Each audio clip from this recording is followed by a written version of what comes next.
Hi అండి. అందరూ ఎలా ఉన్నారు? బాగున్నారా? నేనైతే చాలా బాగున్నాను. ఎందుకు ఇట్లా కూర్చున్నాను అనుకుంటున్నారా? పిచ్చిదానిలాగా. పిచ్చిదాన్ని అయితే ఏం కాదండి. నిన్న మొన్న ఎండలకైతే చచ్చి బతికాము. ఇంట్లో ఉన్న ఆగడితో చచ్చాము, బయటికి వెళ్ళిన ఆగడితో చచ్చాము.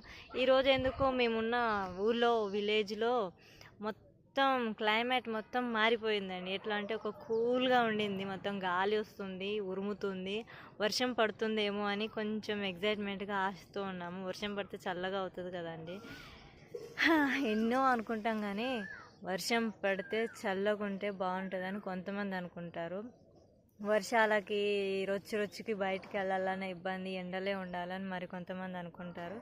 కానీ ఇంత ఎండతో ఇన్ని రోజులు బాధపడ్డ మనకు కొంచెమన్నా చల్లగాలి, చలి అనేది కొంచెం కలిగితేనే కదండి బాగుంటుంది. నేనైతే అలాగే అనుకుంటున్నాను. మీకు ఎలా అనిపించిందో కామెంట్ చేయండి. నాకైతే చాలా చూసారా, వీడియో తీసుకుంటుంటేనే ఎంత చల్లగా గాలి వస్తుంది. వెనుక నుంచి కూడా మీకు అనిపించే ఉంటుంది. మొత్తం క్లైమేట్ మొత్తం మూసుకుపోయింది, వర్షం వచ్చేటట్టే ఉంది. ఎప్పుడు రాంది నేను ఈరోజు ఫస్ట్ టైం ఈ వీడియో తీశాను. నాకు చాలా నచ్చింది, కూల్గా ఉంది. వర్షం రావాలని అనుకుంటున్నాను. మీరేమనుకుంటున్నారు?